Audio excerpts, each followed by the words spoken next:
the desert of the real.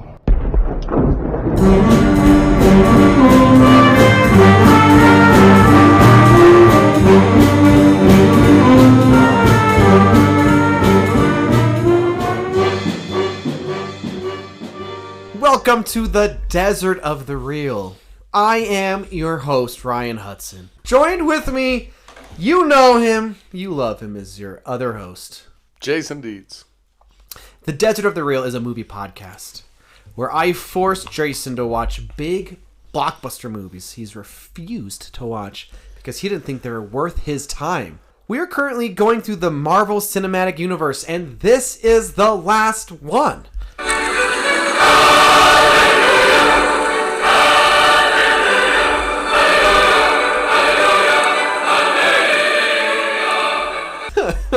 Dear listener, we started this podcast over a year ago because we would talk about movies, and he had not seen a single Marvel movie, and he refused to watch them. But I wanted to talk to him about stuff, and this podcast was born from these conversations and forcing him, kind of torturing him, not even kind of, torturing him. Up, yeah. But you have experienced all of it now. Don't get me wrong, listener. We're not done. There's plenty of franchises we're going to get through. We just, for some reason, started with the longest one. I do think if we started with a shorter one, that you would not even consider doing a franchise that's... How many movies? 28? No, way more than that. 30? How many movies have... 34. Okay, that sounds about right. We've watched 33 of them. What is the Desert of the Real? That's a great question, Ryan. Do you have an answer? Well, we are two high school teachers. We teach English, film, philosophy, creativity classes. And we attempt to use our graduate degrees to dig deeply into movies. We explore the creativity, the philosophy, the ethics, the film studies in all our films, and push you, the listener, to do the same thing. True. I mean, not just movies, all your entertainment. All of it. All of aspects it. of life.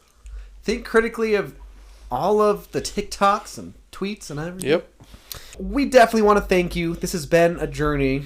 Yes. We are grateful for all our listeners. Absolutely. We love you. Thank you so much for listening, for sharing. And if you haven't, it means a lot if you give us a like, write us a review, send us an email at desertoftherealpod@gmail.com. And because... Tell your friends. Yeah, we like doing this, and we like hearing from you. Yeah. Thank you. And if we don't get more listeners, we're going to go bankrupt, so... Yeah. all the money that we're making. Where's the Marvel Fund where with all the money we're gonna take Deets to Disneyland? Oh man. Please do not donate any money. Yeah, guess what, listener? Not only does Jason not love big blockbusters, he also doesn't like Disneyland. Or Disney. Or Disney in general. I feel like it's kind of easy to understand hatred for Disney, though. Yeah, but I'm not one of these people that are jumping on the bandwagon of hating Disney. I hated Disney when it wasn't cool to hate Disney. Yeah. So I'm not, that guy.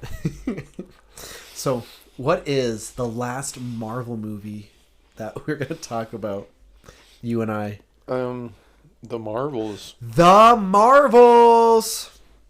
Which I think... is one of the most poorly named of all of them, because there's nothing marvelous in this movie. But what would have been a better title? Captain Marvel and the Marvels? And the Marvettes, I think we should. No, a better title would be This Got Thrown in the Garbage Can Early in Production. Would have been a better title. So, there's literally nothing in this movie that makes sense. But Captain Marvel made over $1 billion. Captain Marvel, I liked a lot. You loved Captain Marvel. Yeah. Yeah. Because it made sense. I mean, don't get me wrong. I don't like this movie either. Wow. I this is the first Marvel movie you don't like? Oh my gosh, Are know you that kidding that's me? Not true. Wow.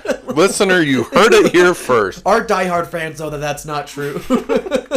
There are plenty Well, it's almost true.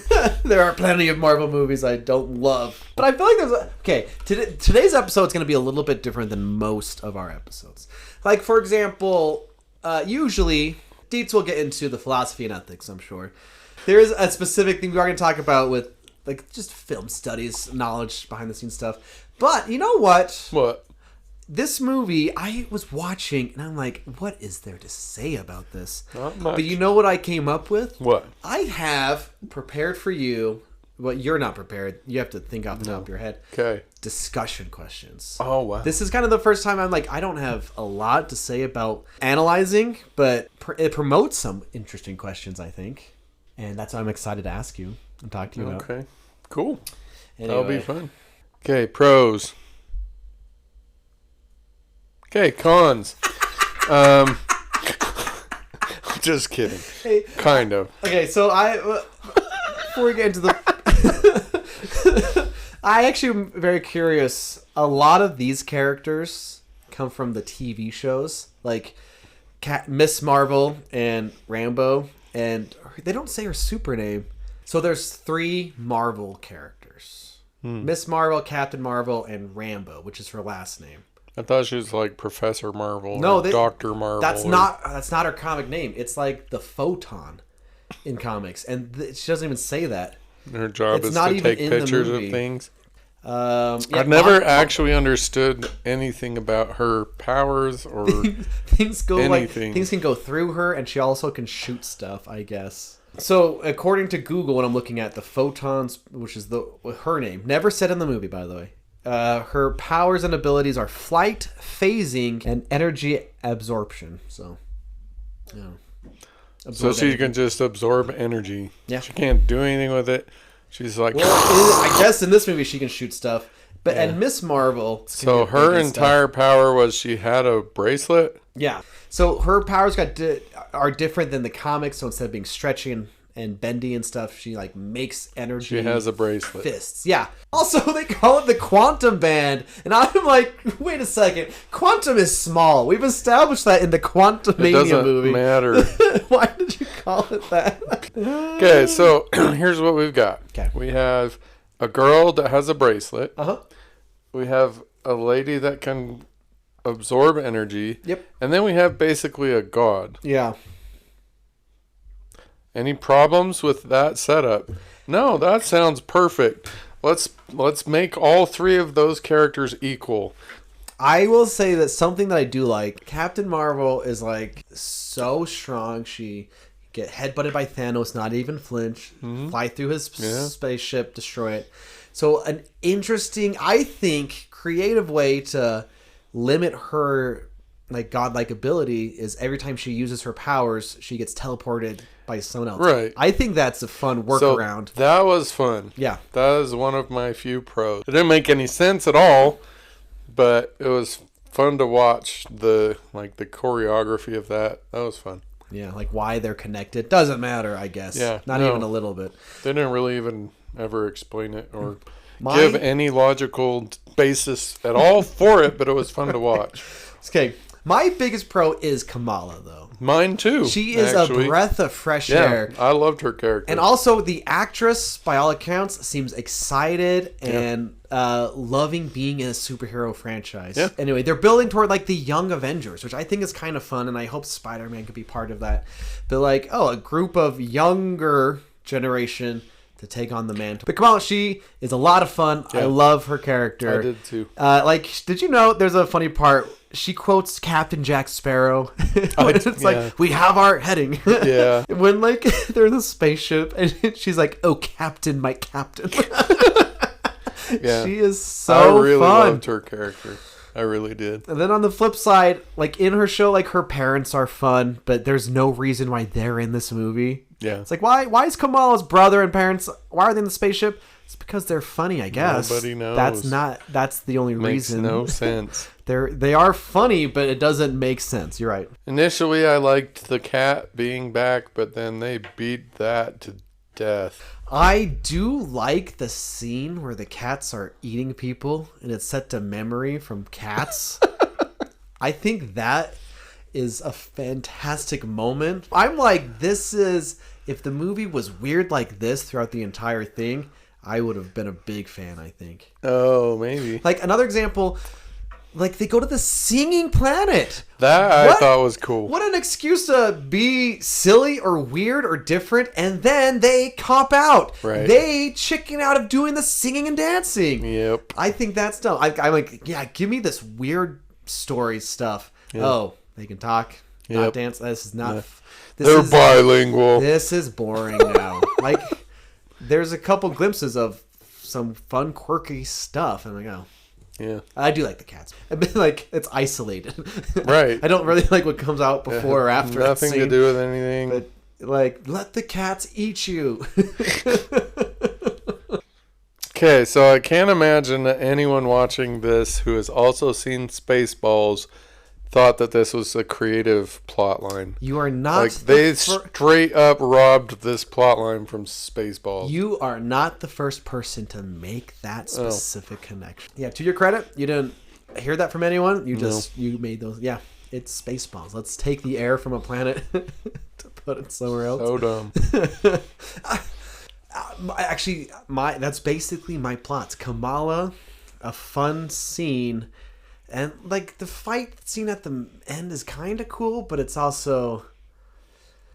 So here's I remember the fight scene at the end. The three of them, they now mastered their powers to teleport and can beat her up. Oh, yes. The three of them, including a god, basically.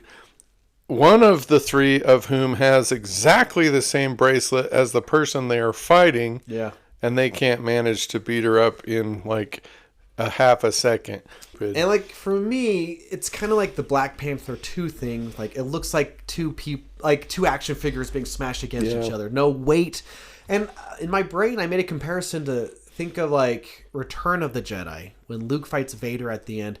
They're on like a physical set, and the thing is with the Marvels, they're in a CGI spaceship. Yeah. But like compared to Star Wars, you have stuff like things are falling down and breaking. You hit something and the lights go off. It just feels like they are in a place. Right. In the Marvels, it doesn't. Like when the thing falls down and stabs her in the belly or whatever, it's like, oh, I guess she can get hurt now. Yeah. Like it felt weightless until it wasn't weightless, right. you know?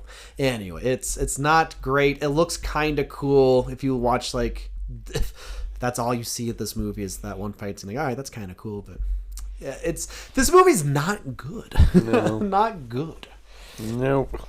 So Nick Fury, he is a caricature of himself in this movie. Okay, and so you don't even know the half of it. So he's got some funny lines. I'll say that. Kind of. And it's like, are you praying? Well, don't stop. We need it. You know, he's got some stuff that I think is pretty fun. But did you know he has a TV show too?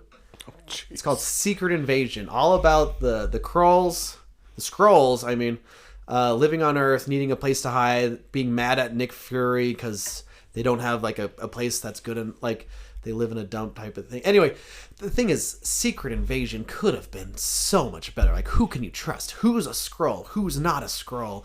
All this espionage things, because it kind of starts off like a spy thing. Nick Fury in that show is nothing like this Nick Fury. He is like old and weathered. He's like aged. He learns his wife is a Skrull, and it's like this. Anyway, if you watch it chronologically and go from that show to this, Nick Fury's just a different character. It's like it's not even consistent with the franchise. And you didn't even see that, and you're still disappointed with Nick Fury. I've always been disappointed with I Nick know. Fury. But like he's straight up a caricature. Yeah. In this movie. Yeah. There's no Nick Fury there. It's just some half funny puppet guy that just sits in a chair. Yeah, just I guess some more spoilers for Secret Invasion. Imagine like a couple days or whatever, weeks before this, you had to shoot who you thought was your wife because she was a Skrull secretly. And like that's where we were, Nick Fury compared to that Nick Fury, you know? It's like anyway. Well, then maybe he's just now emotionally isolated. I guess. Why not? I have no idea. Whatever. The only good part of that show is Olivia Colman. Cool. Anyway. So cons. I feel like most of our pros were cons, but Yeah, I know. Like the dialogue is absolutely terrible, unrealistic dialogue. Yeah, so They're breathing in space, straight up chilling on the moon and walking around on the moon, which is fine for Captain like Marvel. aliens? And no, Captain Marvel's like walking on the moon. Yeah, that's fine. The cat is walking on the moon. That's an alien. That's fine. Kamala shows up on the moon. What is she breathing? Doesn't she have a suit or something? No, she just pops up on the moon. No, I can't. Yeah, and then whoever the zappy photograph girl is shows up on the moon. What's she breathing? I don't know. We don't care. Who cares? Guess, yeah, Nobody she could cares. Just be in space. Sure, why not? Kamala's never in. Yes, she is. She goes on the moon. She pops up on the moon. Anyhow, bring that around. Okay, I probably am. All the fake science, that's stupid. The restarting the sun? Are you kidding me right now? Okay, that's the biggest thing, because it's like, why didn't you just do that earlier? You could have done that 20, 30 years earlier, and none of this would have happened. That's the dumbest. Yeah. This whole movie sucks. So bad. Let's move to philosophy. There isn't any. Let's move to ethics. Who cares? Okay, dessert of the real. Oh man. I mean, I suppose you could say there's Darwinian ethics. You know what? Let's give your brain a break. Let's give your brain a break so you can come back to your Darwinian ethics here. Okay. I wanted to dip my toes in some film study stuff. Let's dip. Because I don't want to just talk about bad CGI, but I want to be more specific with what I think is a huge problem with this movie is the lighting. This movie, the CGI, whatever, I think it's passable, it's fine, but it doesn't look incredible. And it's like, this looks like a TV show. So the cinematographer, for those who are listening, in case you don't know, or he or she, the cinematographer, is responsible for like shooting the film, working with the lighting and the camera to get a good looking film. So when it comes to lighting, there's 3-point lighting. There's the key light, there's the fill light, and there's the backlight. And with all three working together, you get an evenly lit shot. And if you want to adjust either of those, it changes the language, the tone of the shot you're looking at. So the key light is the main light, so you can see everything, basically. The fill light comes from the opposite side, ensures that the key light casts only faint shadows. You don't want shadows on your face, like you don't want a shadow coming off of their nose. So the fill light makes it so it's all even. And then the backlight picks out the subject from its background. So all three, you get clear shots of everyone. And but if you're doing a scary movie or like a dramatic movie, you adjust those things. If you want a person in silhouette, you get rid of the fill light and stuff.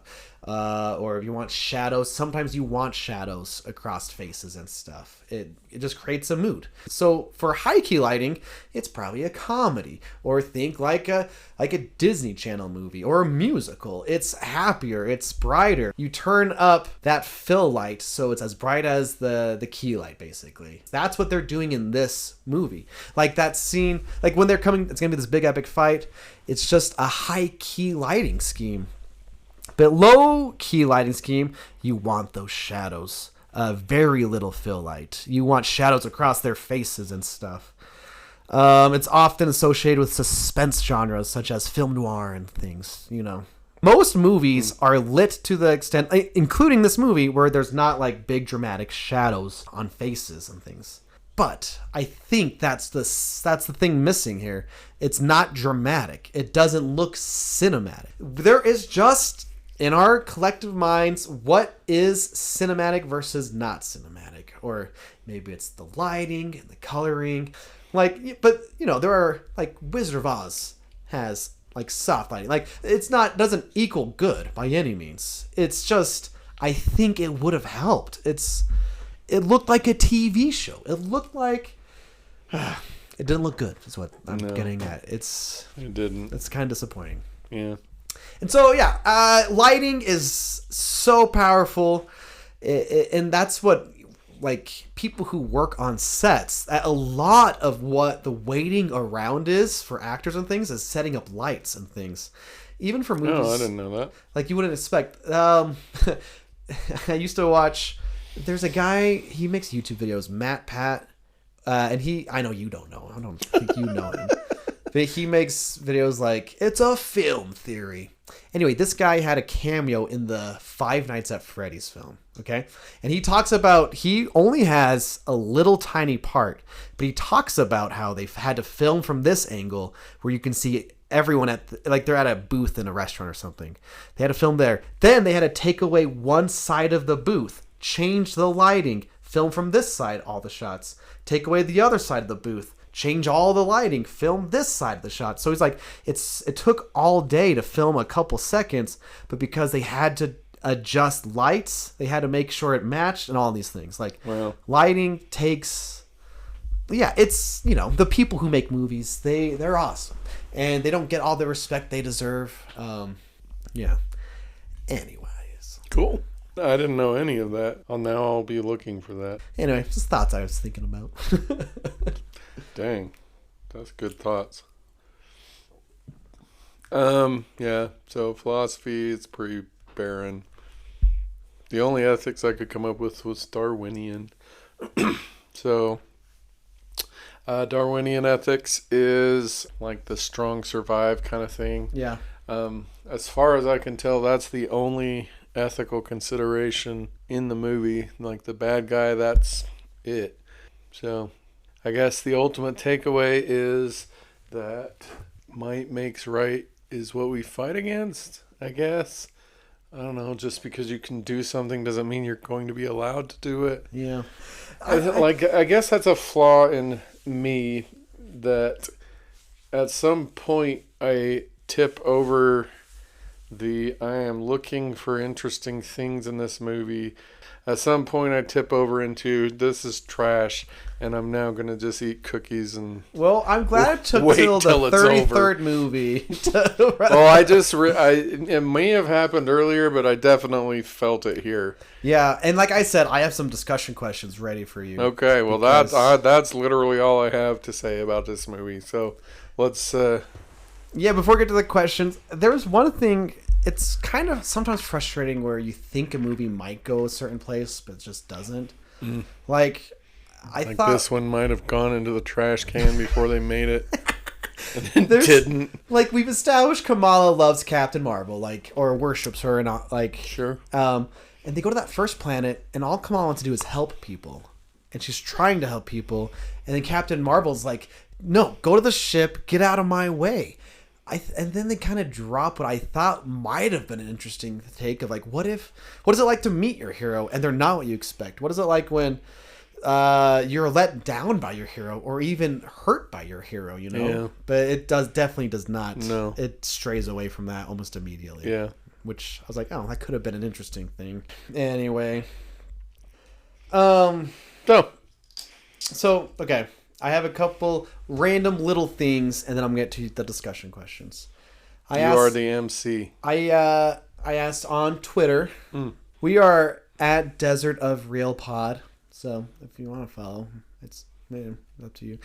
I like just overall thoughts. Like I'm like, hey, this is our last. We did it. MCU. What are your thoughts on the Marvels? Stu World Over, welcome back. He said really fun movie. We Needed Roads podcast says it's decent and didn't deserve the hate. And Iman Vellani, which is Kamala, was superb. Not sure if we'll ever see these characters back though. And yeah, I don't know. And then Josh Liston said, I enjoyed the first two major movements of the film more than I expected, given how much the film got dumped on, but the final sequence was absolutely awful. There's okay, one line that I did like a lot is when the two fly off and Kamala turns around to the spaceship. I can't fly. Yeah, most of her character I really enjoyed, but it's like that one with the sister of, what was it? The sister of Black Widow? Oh yeah, Yelena? I don't know, whatever her name was. Like Black Widow, the movie? I don't know. Okay. Like there was one where the sister was like just light years out acting everyone else in the movie. That was the Black Widow movie. Oh, that's what I felt like here to a lesser extent. Yeah. Like Kamala's character was awesome. Yeah. And then everyone else was just kind of... I agree. And the other line that I got a chuckle from is when she was falling to her death so high. Yeah. And like Photon flies up to save her for the first time and stuff. And then they do a switcheroo. And then it's Captain Marvel who lands hard on the ground. Nick Fury goes, "Oh, that's cool. It's Carol." That gave me a chuckle, too. Yeah. Dr. Dietz, I have a surprise for you. Okay. All right. You ready for this? Ready. Smells like knowledge in here. Welcome back. Look who it is! Dietz, how are you? It's So good. Donald. Donald, you join us actually in a great part of the podcast because we just finished talking about the movie. Sucks. Not the biggest, but I have a bunch of questions that I was going to ask Jason, but now I'll ask you two. And these are inspired by the movie. Is it ever okay to stop helping if someone else can help more effectively? Which is something that happens in the movie. I think so. You know what I mean? Like, kind of to go back to Spider-Man, with great power comes great responsibility. So with moderate power comes moderate responsibility.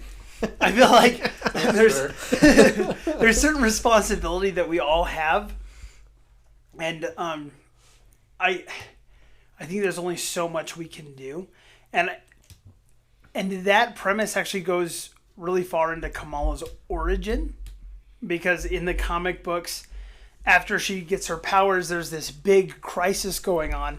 And so rather than helping with the crisis, she actually goes to just help the people of her hometown. Huh. And she's like, the big guys got it.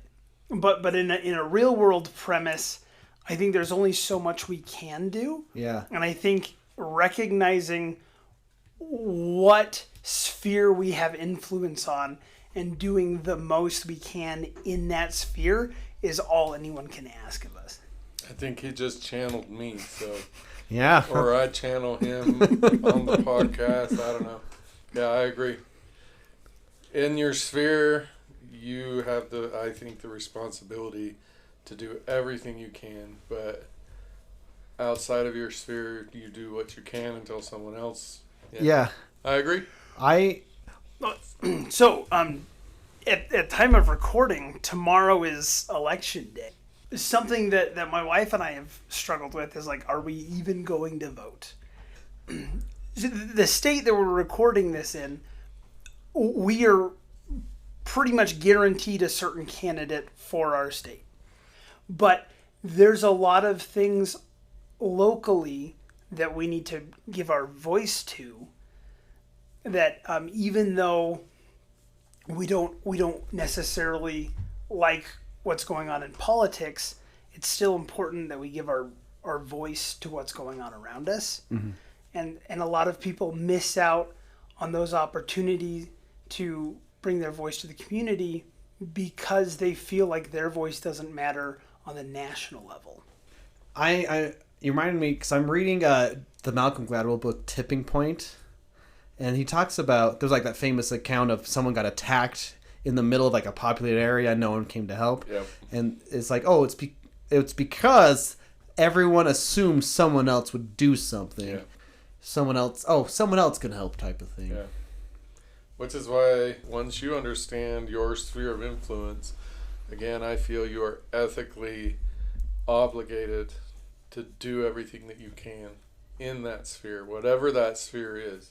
We don't need a whole bunch of superheroes. We just need a bunch of people that understand this is what I do well. Yeah. And do it.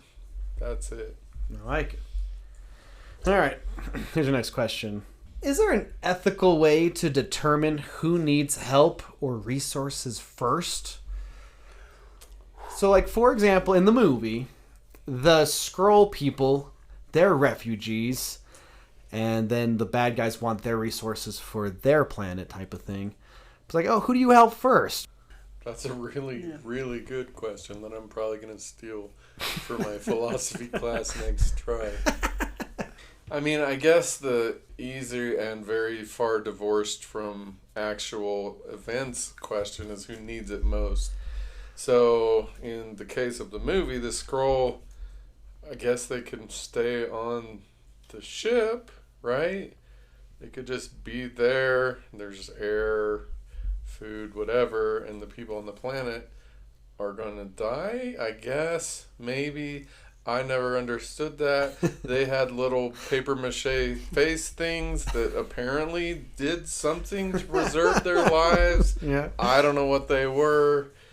So I guess in the case of the movie, the people on the planet needed to be helped first, and then we find somewhere for the scroll to live permanently, I guess.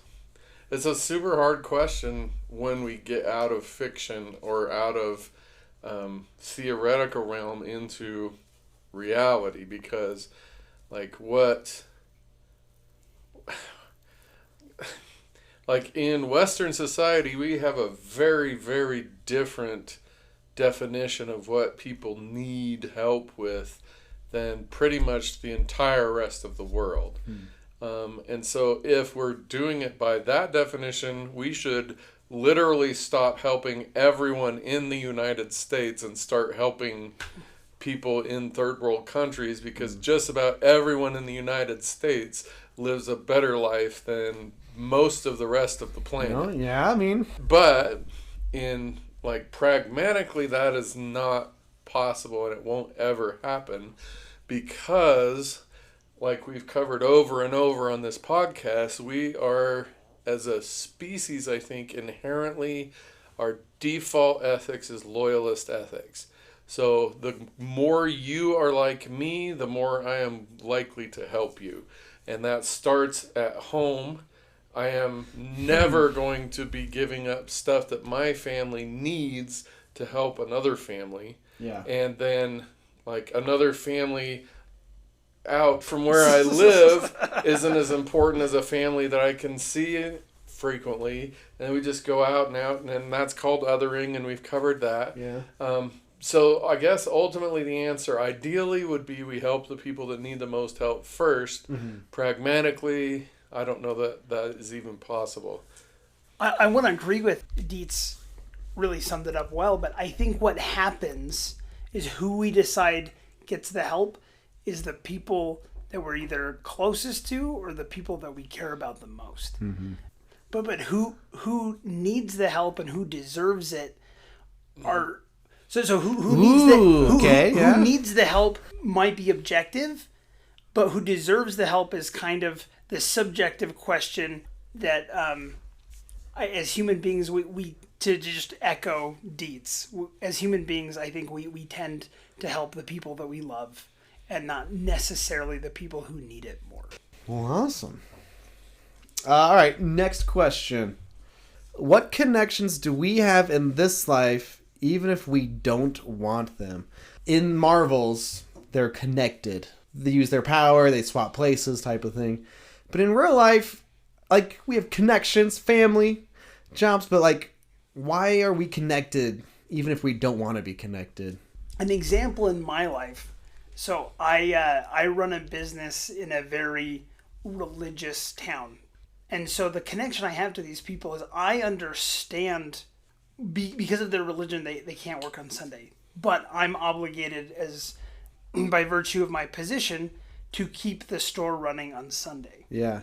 And so, as a boss, I could just say tough luck, but I feel obligated to work extra hard to make sure that these people work as few Sundays as possible. So I go out of my way to help these people with this little thing, because I'm connected by a theological connection. And I feel like that's true in a lot of spheres. You know what? I honestly can say there's not a coworker I don't like, Now, there's been some students I've had that have given me a run for my money that I'm just stuck with for one way or another. But I don't know. I guess, do we have to be connected to the people we don't want to be connected to sometimes? Yeah, we do if we want to have a society. So one of the major philosophical questions is, how should society be organized? And I think any answer that's not anarchy requires us to be connected to people. that we don't necessarily want to be. So religion is one, work is one. There's like almost an innumerable number of social constructs that require that. So I think it's part of being a member of a society that we have to have those connections. I wonder, you just made me think, because now we're all on the internet. Not you, but like normal people are. I will happily take the abnormal label if that's what it takes. I wonder if that's kind of the problem now that we have access to everyone's brain now. You're connected to everyone. Like, and people can't accept that. Or, yeah, like at work, we have to work around people we are physically in contact with. But I guess the mental connections with people we just see on the internet, is that where a lot of, I guess, problems stem from? Like, yes, uninstall social media. yeah, but you can, critical thinkers can have social media. Yes, they can, but our default is not like I have to be a critical thinker now I can install social media. If that were the case, I'd be, go social media. Oh, I was just going to ask, do you think social media is a net negative for society? Yes. Yeah, I have no problem saying that at all. Well, I mean, that's fair. But something devil's advocate. So my wife is an artist. Ooh. And 100% of her business comes from Instagram. Mm-hmm. So if she's really good. Negative for society. So you don't like art now? Art? One artist. You don't like art. One artist in a society of billions does not increase the net negative that much. That's fair. So I mean, it has its place. Yeah. And if we only used it for those kind of things, I think it would be fantastic. But having been a teacher for 2 decades now, I can tell you almost without exception, the impact of social media on my students is negative much more than it is positive. So 2 decades? So were you... Yes, I'm an old person. I know. I don't know. But like, what... Can you remember what it was like teaching before? Yes. That was a yes/no question you asked. Sorry, you're still looking at me. Was it like? What was it like? That's my real question. What's it like compared to now, Dr. Dietz? I don't know. That's not like a quantifiable question, but I can tell you that I mean, it's almost cliche at this point, but the amount of mental health problems that I see on a daily basis in my classes was not even on the radar pre-social media. I don't know if that's because it was hidden and we just tried to not show it, or if, well, I think we have enough data to say that yes, there were, as at Facebook, if you look at the depression rates and anxiety rates at Facebook, it takes a dramatic turn up. And so even if that's the only thing that social media has done, I think it's a net negative. But there's so much more. Like, nobody reads books anymore because we're busy scrolling. Like, our face-to-face interactions have gone... This is not about social... Why are we talking about this? It's always about social media. No. To be fair to your listeners, as an avid fan myself, social media is something that you guys tickle a lot but never address. So I've really wanted... I feel like we address social media. To hear more about it. Because you can, through context clues, you can kind of get to what you want. But I'm an old person. Usually all you say about... technology is bad. All you say about social media is, I don't like social media. And this is the first time in the podcast I think we've really... I can run it out. That's not it. Well, it came from the being connected, whether we want to or not. So we now think that we are friends with hundreds of people that we've never met, we will never meet, and we really don't know anything about other than this social persona that they've created for themselves on the internet. And our sense of self-worth is gone because we don't live the perfect life. We don't spend every weekend in Disneyland. We don't have a 36 body like all of these people. We don't have the makeup. We don't have, like, we can go on and on. It's destroyed social image. It's destroyed our ability to interact. You started this. Yeah. I'm gonna keep going. I know people, adult individuals in my sphere that cannot date because of social media. Like, they have this sense of themselves that is so distorted by the social media that they've interacted with that they can't date. Also, they feel like they cannot just walk up to someone and say, hey, do you want to go out? No, they feel like they have to go through all these social platforms, and if they walked up to somebody, they'd think that they were a creeper. You got to stalk them first, find out their interests, and then work it in. That's exactly what I'm talking about. Just to throw out a real world example. So I have a 5-year-old who is heavily autistic. And for my wife especially, that has been a wonderful challenge, but a challenge nonetheless. And my wife, being a deeply unsocial person, doesn't have a community to fall back on. But what she does have is Facebook groups where moms can go in and share stories and support each other, even though they've never met in real life. So that is one way, even though we are talking about maybe as a whole a net negative, that is another positive that comes from social media. I agree. I'm a student of human behavior, and so I feel like I've seen enough of the effects of it that it's net negative. I recognize the value to certain groups and certain individuals of social media. I'm not discounting that. If that's all we used it for, I think it would be an absolutely essential tool, a vital tool. So if someone in power put you in charge of reforming social media, I like this. how would you change it? What would you do to make it fit your vision of how society should You would not be allowed to have a social media account until you had a fully developed prefrontal cortex. Until you're 25? Yes. That would be the very first thing I would do. Yeah, but... Because, look, okay. We can use a historical example of tobacco. Okay. Tobacco is actively promoted to the 18 to 25 demographic. Why? Because they don't have fully developed prefrontal cortex, so they cannot completely divorce what I want right now from the potential future consequences. Let us not mince words. Social media is a drug. It is completely addictive. It's more addictive than any other drug that I'm aware of. To hit that reward button in your brain, all you have to do is move your thumb up, and your brain's like, oh yeah, that's good. Oh, that's good. Oh, that's good. Right? And so what is the obvious result going to be? We're going to have a bunch of people sitting on the couches moving their thumbs up, because to actually go out and do anything and hit that dopamine by actually doing something is way harder than just scrolling your thumb up. I mean, there's so many things that's wrong with it. Anyhow, to answer your question, 25 minimum to get on it.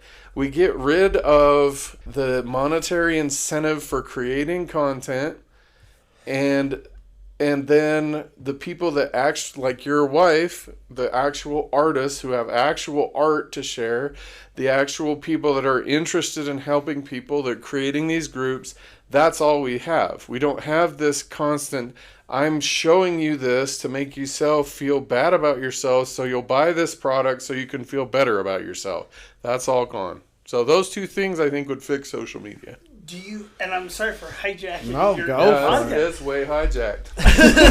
But do you feel like with the change that Instagram just made, that teenagers are making accounts toward, like specifically for teenagers that block certain content? Do you think that's a step in the right direction, or do you think it's too little, too late? Yes, the second. But I mean, any movement is good. I don't think at this point that All right, here's a... I don't think at this point there's a solution short of resetting the system.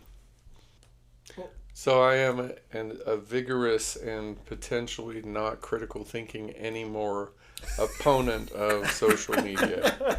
I think at some point I was a critical thinker about it, and then like just the amount of pain and suffering I see in my own family, I see in my students, I see in the society as a whole.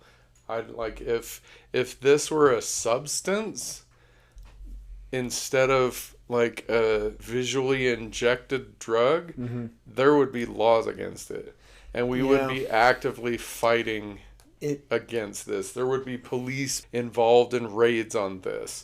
And so the only reason it's still even legal is because it's just an app on your phone. We know at this point enough about the damage it does that it should be illegal, honestly.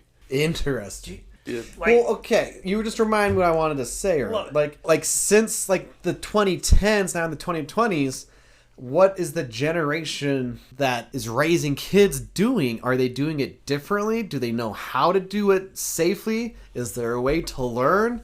When we grew up, we had like Barney and specific PBS shows to watch to teach us ethics and morals and stuff. But now there's streaming and things. There's not like one. We don't have a Mr. Rogers, you know? We don't have a Sesame Street to help us learn to share and things. But is there a way to teach parents who have little kids or that will have little kids how to raise your kids in a healthy like environment with smartphones? You know what I mean? You kind of answered it. Like, there's so many options out there that the people who are looking for it will find the resources to learn that. But I think there's no central figure or resource in society to bring people together to focus on that goal. I think we're going to see a bigger rift. Parents and people who care are going to find out how to do it correctly.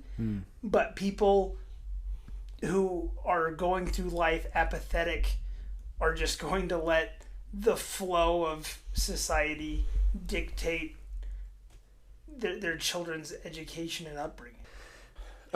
In defense of us, because I'm the generation that raised the generation that's now addicted to smartphones, we didn't have a clue what was going on. Like, we learned basically together. Like, I might have had a smartphone for 3 or 4 years before my oldest child got one. And so, I mean, in defense of us, it hit us at the same time it hit you guys. So that's what I mean. It's like this is completely socially irresponsible to release this kind of a drug on an untrained, unsuspecting populace. But it's like any street drug. We don't know what the heck it's going to do. We just, like, the people that are going to be taking it, they're just taking it. And that's essentially what we like. We had this big, massive release of the most addictive thing that the world has ever seen outside of maybe pornography and heroin. And we just all just like, oh, how cool. And we just all injected it into our brains. And now we're having the fallout. So it's not, I mean, I agree that it is the parents' fault, but it's not. Right. In another respect, we were completely just as unprepared to deal with it as any of the kids. It's kind of like lead paint and asbestos. Like, somebody thought it was a really great idea at the moment. Yeah. And then a couple decades later, they realized it was a huge mistake. Yeah. So I don't really see any solution other than just completely resetting the system. Which is most likely never going to happen. And so the only other thing that I feel like we can do is what I keep saying, like uninstall it until you can use it in a healthy way, until you can, have enough discipline and enough respect for yourself, enough respect for other people to be able to use it in a way that builds you up, and that builds up the people around you. There's one of the best TED Talks I've ever heard is something about like the power of boredom. Like so many problems were fixed or things were created because you were bored, you know? And now it's like, I don't need to be bored. I can be... Have y'all ever seen The Cable Guy? I haven't. I know I need to. Oh my goodness, I love that movie. I know. Anyhow, basically we live in an entire society now of cable guys. Yeah. Where the babysitter in our case was social media or the phones generally. And now we can't socialize, we can't date, we can't interact, we can't even think in longer than a meme length concepts anymore. Like we need to, I already said it, but we need to uninstall it. And that's the answer, I think, Donald, to your ultimate question, is that's how we regulate it, is every individual takes responsibility for their own, I'm going to say it, their own drug use, and figure out how to use it in a way that lifts and builds and strengthens them. Sounds like in your household, they've already done that. Like you've got a wife that uses it to disseminate her art, to have contact with other people going through the same things as her. That's what I think we need universally. So barring a total reset and barring the two things I said earlier, I think that's the only solution. Which is why I keep saying uninstall social media. This has been a Dietz tirade. Bam. As an avid listener, as I keep mentioning, I appreciate hearing that side because I know how you felt about it, but it's really cool as an academic to hear exactly what your thoughts on social media are. I really only have one more question. Sweet. Okay. In the movie, Captain Marvel destroys the high intelligence at the beginning or whatever. And then the bad guy, it ruined the bad guy's planet, you know? So how, and then I'm mostly looking for maybe an example you can think of. How can getting rid of one evil create problems? Because isn't it good to get rid of evil? Did you came up with these questions? Yeah, that's what I mean. I was watching the Marvel. This is what I'm talking about right here. This guy is a critical thinker. No, I was like, this is the kind of questions. These are the kind of questions that you should be asking yourself. I think as you watch everything. That's what I'm talking about. This guy right over here. Best 4 questions we've had on the entire podcast. Well, I'm like, because isn't it good to get rid of an evil, right? Yes. But then, how come problems could come from that? Going back to your last episode of Guardians of the Galaxy 3. Yeah. There doesn't exist a society without good and evil, and that might be part of the purpose of life. Is that just part of existence is filling your life with good and expelling the evil. And if we ever stop actively dispelling the evil, then we will be overcome by it. Mm-hmm. And so I think by taking on one evil and dispelling that, something will always take its place, but that is part of the natural ebb and flow of life. Yeah. That once you overcome one challenge, once you climb one hill, there's always going to be something more, and you just have to keep walking, because if you don't keep walking, then you have no point to your existence. Yeah. I do think I agree with that. To add one more layer to it, I think that as we overcome one evil, the next one is likely, hopefully, a lesser evil. And so we move from a place of high evil to a place of middle evil. Yeah. So our favorite example that we always bring up is Nazi Germany, which is generally considered the most evil. And then we move at post World War II into like a split Berlin, East-West Germany, which by all accounts, even given the human rights abuses that we know from East Germany, is a lesser evil than the Holocaust. And so hopefully, as we continue fighting evil, as Donald said, we make the world a better, less evil place. Hopefully. I like that. Donald wanted to talk about Kamala for a little bit. Yes. Because you love the character of Miss Marvel. I think we all do. We all do. One of her defining features is that she is a fan of superheroes, which I feel like could be one of her most important traits as a character, but it is often misused as her entire personality, and then she becomes really annoying. But I love Kamala Khan for two reasons. One, specifically because of the fandom element, and then another almost superficial level because she is a Middle Eastern American and a practicing Muslim. And that is a recent development. The most prominent religious characters in comic books are Muslims. And it's typically a direct response to the hysteria post 9/11 of people vilifying that section of the world.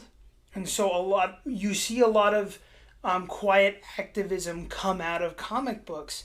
And so both DC and Marvel started actively seeking creators and accepting projects with practicing Muslim characters. The most famous example is Kamala Khan.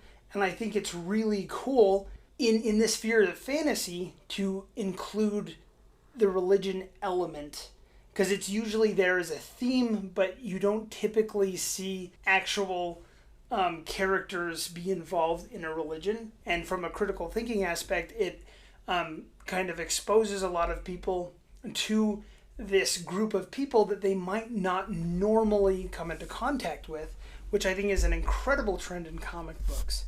But from a storytelling aspect, why I like the idea of her being a superhero because she's a fan is in the comic books, the way she gets her powers is it's kind of like mutants where there's something in your DNA that can be activated. But if you're exposed to like a certain mist, you cocoon yourself and then the DNA activates to the desires of your heart. And when you come out of the cocoon, you have powers.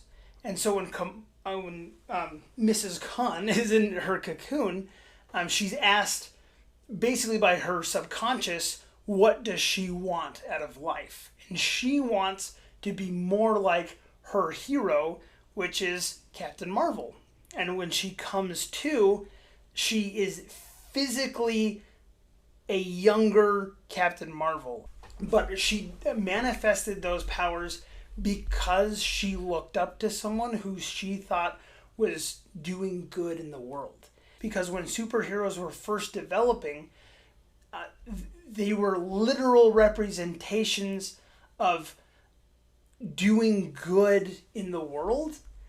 And it's kind of interesting to have this meta idea of someone becoming a superhero because they were inspired by superheroes.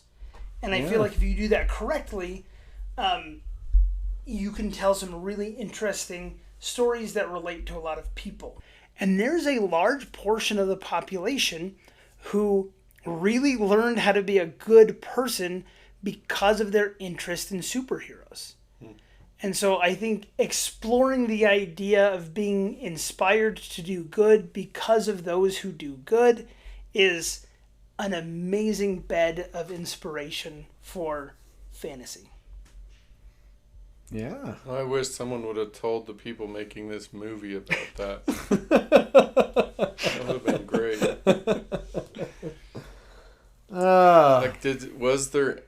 I could not have told you what religion she was based on this movie. Was there anything in her TV show? It's pretty. It's explicit. Okay, well, I sadly missed out on that. And I think that's part of the reason the movie failed is because I think they banked too much on the fandom. Yeah, they're like, right. the people watching this movie are going to absolutely love everything we put out, and they're going to watch it.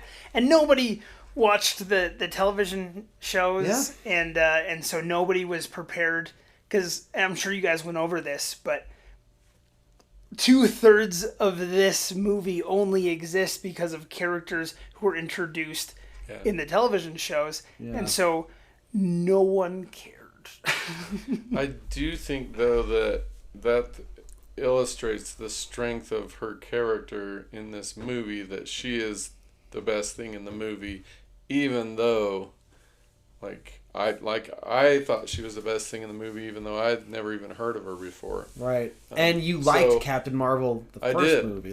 That's... And so whatever they did in here, if they could have done it how you're describing it, could have made this a very powerful movie. But, yeah, they didn't.